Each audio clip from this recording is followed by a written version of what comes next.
அண்மை செய்தியை பார்த்து வருகிறோம். ஜெர்மனி சென்றிருக்கும் முதலமைச்சர் மு.க. ஸ்டாலின் முன்னிலையில் புரிந்துணர்வு ஒப்பந்தங்கள் கையெழுத்திடப்பட்டிருக்கின்றன. இது தொடர்பான விவரங்களுடன் செய்தியாளர் அபினேஷ் இணைந்திருக்கிறார். அபினேஷ், விவரங்களை பதிவு செய்யலாம். முதலமைச்சரின் இங்கிலாந்து மற்றும் ஜெர்மனி பயணத்தின் பல்வேறு நிகழ்ச்சிகள் தொடர்ந்து நடைபெற்று வருகிறது. அந்த வகையில ஜெர்மனியில் முதலமைச்சர் முன்னிலையில் புரிந்துணர்வு ஒப்பந்தங்கள் கையெழுத்திடப்பட்டிருக்கிறது. டிஎன் ரைசிங் என்கிற அந்த நிகழ்வின் மூலமாக ஜெர்மனி முதலீட்டு மாநாட்டில் 3819 கோடி மதிப்புள்ள 23 புரிந்துணர்வு ஒப்பந்தங்கள் இன்று கையெழுத்திடப்பட்டுள்ளன.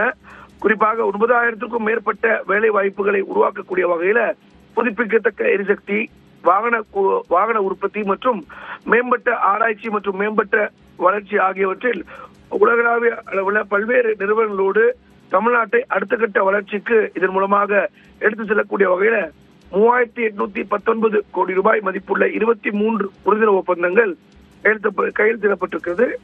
இதன் மூலமாக நேரடியாக சுமார் 9000 பேருக்கு வேலை வாய்ப்பு கிடைக்கப்பட உள்ளது. அந்த வகையில மொத்தத்தில் 7020 கோடி மதிப்புள்ள 26 புரிந்துணர்வு ஒப்பந்தங்கள் ஜெர்மனியில கையெழுத்திடப்பட்டதாகவும் இதன் மூலமாக தமிழ்நாட்டில் 15000க்கும் மேற்பட்ட வேலை வாய்ப்புகளை உருவாக்கும் என்றும் முதலமைச்சர் மு.க. ஸ்டாலினுடைய எக்ஸ் வலைப்பக்கத்தில் பதிவிட்டிருக்கிறார். லாவண்யா, விவரங்களுக்கு நன்றி அபினேஷ்.